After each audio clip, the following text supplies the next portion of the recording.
se eu já fiz sexo sem camisinha. Ah, já fiz sim. Seria hipocrisia me dizer que nunca fiz. Quem nunca fez sexo sem camisinha? Minha primeira relação sexual foi com aos 18 anos e acabou rolando no calor do momento, você não tem e acaba acontecendo. Confiar na outra pessoa, até que ponto que eu posso confiar nela para fazer sexo sem camisinha? Acho que é uma questão de sentimento, você acaba confiando, convivência. É claro que não está estampado na cara da pessoa, tipo, eu tenho AIDS. E também AIDS não escolhe gênero sexual, não escolhe raça, cor, religião. Qualquer pessoa pode ter e você apenas não sabe que tem. É mais essa questão mesmo de sentimento. Eu gosto da outra pessoa, eu confio nela, acaba acontecendo e rolando e você nunca vai imaginar que a outra pessoa tem AIDS ou não. Eu não tive coragem de fazer o teste, é claro. E às vezes você fica naquela, eu não tenho mais, eu não peguei AIDS, pra que eu vou fazer o teste? E eu acho é complicado você abrir um teste e descobrir que tem AIDS, isso vai comprometer toda a sua vida. As pessoas dizem que pode viver com AIDS, que dá pra viver anos e anos com a doença, mas acaba que não é uma vida legal. Quem sabe um dia eu posso ir só pra tirar a dúvida, mas eu tenho um receio de fazer e dar positivo.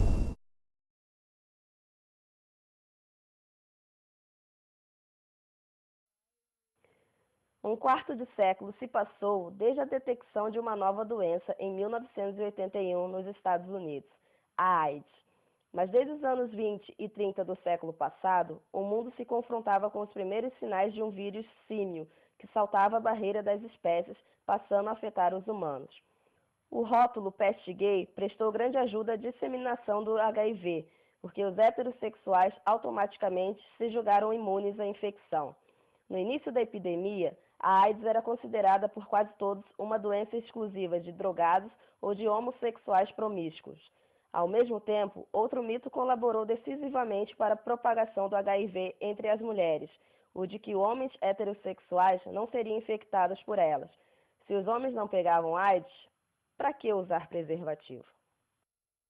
Segundo dados do Ministério da Saúde, a incidência de infectados em relação à população geral mostra que em 2007 havia 19,7 pessoas com AIDS em cada grupo de 100 mil habitantes. Em 2008, o número passou para 19,8 e chegou a 20,1 pessoas em 2009. Hoje, estima-se que haja 630 mil pessoas com a doença, mas parte delas, algo em torno de 255 mil, não sabe disso ou nunca fez o teste de HIV. O vírus da AIDS leva de meses a anos para se manifestar.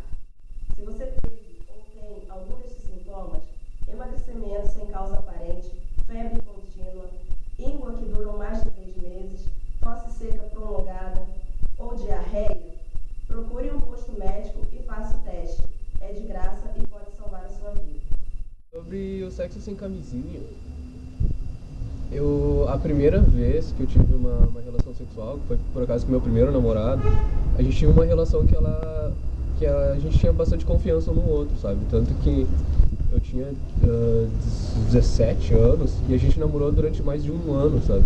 Também até 18 anos e pouquinho. Então a gente transava sem camisinha porque era uma relação que era bem estável, sabe, pra nós dois. E principalmente porque tanto eu quanto ele a gente achava que ia durar pra sempre, sabe? Aquela ideia romântica, assim, de primeiro namorado.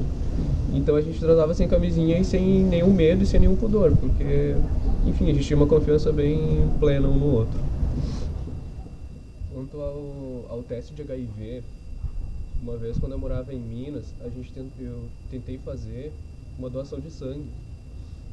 E quando eu cheguei lá para doar sangue, tem um questionário que eles fazem antes para saber qual é o teus hábitos, enfim, pra saber se tu é uma pessoa saudável, se tu pode doar sangue. E ela perguntou da minha orientação sexual e eu falei que eu era gay. Aí ela parou ali a entrevista porque ela disse que pessoas homossexuais não podiam doar sangue. Porque são pessoas que fazem parte de um grupo de comportamentos de risco, alguma coisa parecida com isso, e que a gente tem muitas chances de ter o vírus do HIV, e eu não pude doar sangue. E eu não sabia disso, claro, antes de tentar doar sangue. Daí depois eu fui para um laboratório Eu fiz o exame de HIV e eu voltei lá para tentar doar sangue e eu apresentei o exame para dizer que eu não tinha HIV e que eu podia doar sangue sim. Aí a menina, ela era uma enfermeira lá, ela disse que mesmo assim eu não podia porque o vírus ele pode ficar até, eu não lembro bem quanto tempo, acho que é tipo 1 ano e pouco, assim, incubado dentro do sangue e só aparecer depois de um tempo. E eu fiquei indignado e eu não pude doar sangue por causa disso. Então eu tive que fazer o exame de HIV por essa circunstância, mas para provar para ela, porque para mim eu não precisava provar, eu sei dos meus hábitos, eu sei os cuidados que eu tomo. Então eu sou tranquilo com a minha consciência, mas eu tive que provar. Eu quis, na verdade, provar para ela, porque eu queria muito doar sangue, mas assim eu não pude. Então eu tive que fazer esse exame lá em Minas mesmo. E é engraçado que depois que eu vim aqui pro sul, eu tentei doar sangue, eu falei que eu era gay e a moça do laboratório aqui de São Borja, aliás, ela relevou, ela falou que não tinha problema. Claro que eles fazem um exame lá na hora que você está doando sangue para saber se tem mesmo alguma coisa ou não, se tem alguma doença ou não. Ela disse que estava tudo tranquilo e eu pude doar sangue aqui em São Borja só. Lá em Minas eu não consegui. O Ministério da Saúde confirma que entre os homens consolida-se o crescimento da categoria heterossexual como principal forma de transmissão do vírus. A incidência de AIDS entre heterossexuais masculinos supera 65% das notificações. E mesmo assim, o Ministério da Saúde confirma também que gays e homens que fazem sexo com outros homens não podem ser doadores de sangue. Segundo os representantes do Ministério, os grupos mantêm conduta de risco de infecção de doenças como hepatite B, C e AIDS. Os representantes da entidade pedem desculpa pela restrição de doadores e afirmam que o objetivo não é a exclusão do grupo gay dessa generosa prática, nem tampouco apoiar atitudes de constrangimento e de discriminação dessa natureza nos serviços de hemoterapia.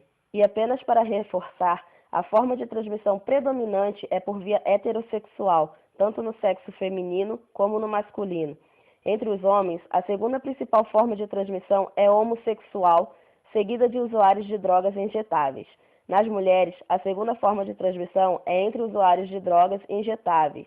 Impressionados pelo sofrimento dos doentes e pelo número de mortes nas comunidades em que viviam, os homossexuais reduziram o número de parceiros e aderiram às práticas do sexo seguro, precauções que, infelizmente, muitos jovens atuais abandonaram. Chegou a vez dos homens heterossexuais que jamais injetaram droga na veia nem consideravam necessário usar preservativo por se julgarem imunes à infecção. A terceira onda da AIDS está nas ruas.